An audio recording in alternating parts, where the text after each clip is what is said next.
متابعين قناه مطبخ زهره ام ياسين للطبخ الاصيل، نتمنى ان شاء الله تكونوا في صحه جيده وعلى خير وبخير. شكرا كثيرا على التعاليق الرائعه اللي لقيت تحت الفيديو اللي حطيت ديال البسكوي بالقمح. غادي نغير شويه من الحلو، غادي نمشيو لشي حاجه مالحه. جبت لكم ان شاء الله اليوم واحد الفقاس اللي كيكون مالح. تلاحظوا من خلال المقادير اللي عندي موجوده على سطح العمل، مقادير الصراحه غتكون كاينه هي في جميع البيوت. مهم اليوم وصفه اليوم هي فقاس صغير مالح بثلاثه اربعه ديال الاشكال.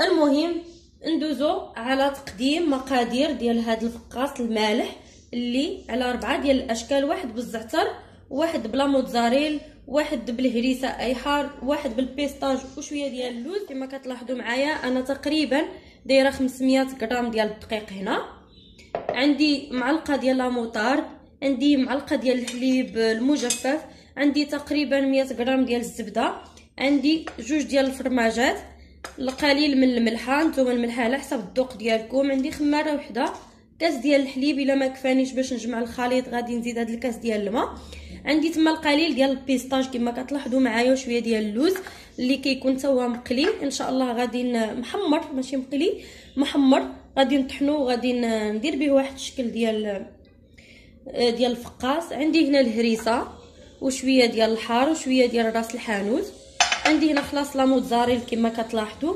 وهذا عندي هنا الزعتر اللي عادي، وعندي شويه ديال ازير، هذاك ازير مطحون حتى هو كيجي المذاق ديالو صراحه زوين، حيت كيتماشاو هاد جوج ديال الاشكال، ازير مع الزعتر كيكون رائع.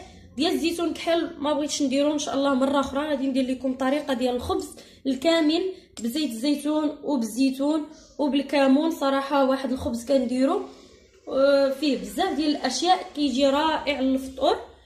المهم كما كتلاحظوا العجين غادي ناخذ هاد جوج ديال الفرماجات غادي نديرهم هنا.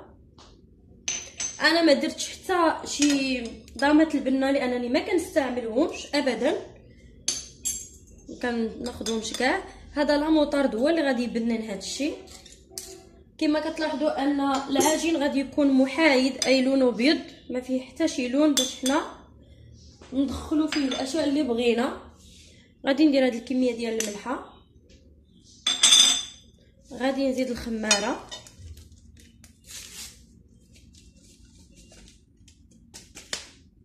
غادي نحاول ندخل هاد الشيء كامل غير بيدي كما كتلاحظوا، على ما نلبس هاد الطحين هذا مع الزبده مع الفرماج مع لاموطارد مع الملحه، نخلطوا هاد الشيء اللي ناشف كما وريتكم قبل في الفيديو اللي سابق. باش الطريقه تكون سهله وبغيتو الزبده تلبس مع الطحين دوزوها في شي غربال ولا شي صفايه هكا تكون افضل. انا اليوم ما غاديش ندير ديك الطريقه حيت شويه مزروبه، خاصني نربح شويه الوقت، لان هذا الفقاس هذا كياخذ شويه الوقت، خاصو يتحربل ويدار في الفريغو حتى يجمد عاد يتقطع، لذلك غادي ندارك الوقت. غندير كاس ديال الحليب نجمع به.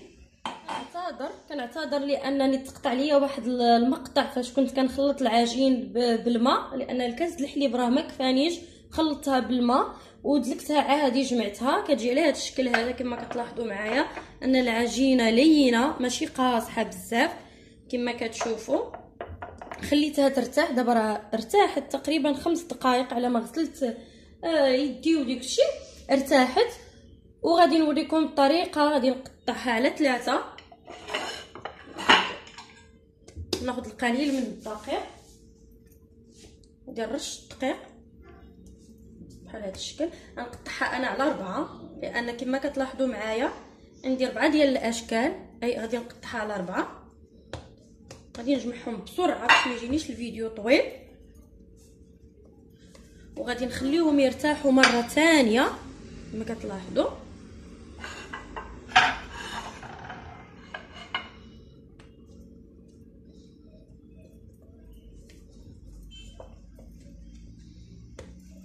فيها خماره وحده، ما فيهاش خميره بزاف، هذه جات صغيره.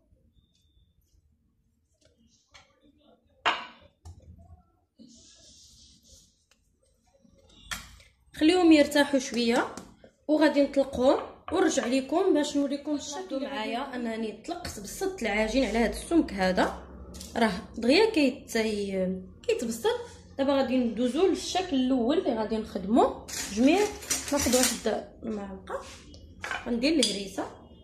تلاحظوا هذا حار، هذا راس الحانوت البنات راه كيجي زوين صراحه. اول شيء كما لاحظتوا غنحاول نسرح بهذه الشيته هذه على العجينه مزيان بهذه الطريقه هذه. صراحه جربوه وردوا عليا في التعاليق ديالكم. المهم العجين يكون على ديك الشكل، نتوما عمرو باش بغيتو، حتى ديال الكاشير كيجي مزيان، حتى الزيتون كيجي مزيان كما لاحظتوا معايا. غادي نحاول نبدا نجمع بهذا الشكل هذا وغادي نبدا نحربل.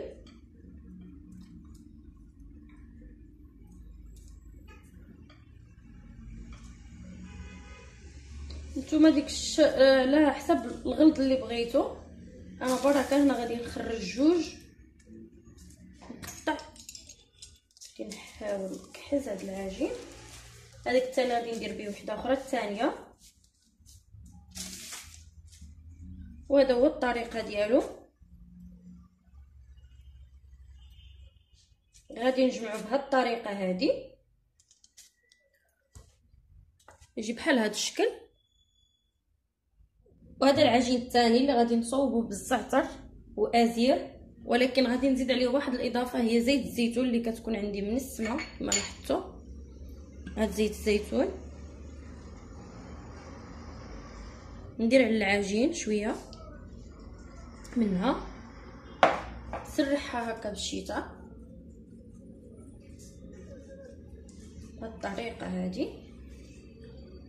من بعد صراحه هذا كيجي المذاق ديالو زوين بحال ديال البيتزا، حيت كاينه الفرماج اللي في العجينه وديك الشيء. صراحه كيجي المذاق ديالو زوين. انا من عشاق الزعتر، غادي نزيد الزعتر فيها بزايد، ما تخلعوش من هذه الكميه راه فاش غادي يتجمع. ديجا ندير هاد شويه ديال الازير اللي عندي انا مطحون، حيت الا درتو حبوب حيت ازير غليظ ما غاديش يبغي يقطع ليا. نزيد شويه مع الجناب. دائما ديال الزعتر هو اللي كيتمكن اكثر.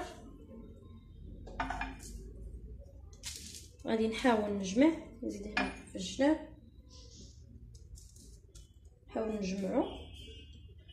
نجمعو كنقرصو شويه العجينه بهذه الطريقه هذه. ان شاء الله شي نهار ندير لكم علاش لا المحنشه ولا داكشي ديال وصفات رمضان يقرب الوقت.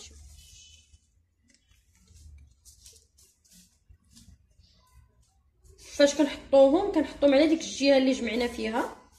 والعجين الثالث غادي نديروه بلا موتزاريلا اي الفرماج ولا اي نوع ديال الفرماج عندكم، تا ايدام ولا شي حاجه راه كيجي مزيان. المهم العجين بسطتو، ناخذو لا موتزاريلا بحال هكا. اللي بغى يجيب هذه بالمذاق ديال البيتزا يدير فيها لا موتزاريلا ويدير فيها شويه زيت العود تكون من السما، ويدير فيها شويه ديال الزيتون مقطع رقيق في الكحل، ويدير شويه ديال الزعتر، ويجي الفقاس بمذاق ديال البيتزا. صراحه كتجي زوينه. غير هاد الشيء، هاد الوصفات هادو كيبغيو شويه ديال الخاطر، شويه ديال الوقت، لان اي حاجه اللي كتخدم ودار تكونجلا وعاد تقطع عاد تدخل الفران كتاخذ الوقت صراحه.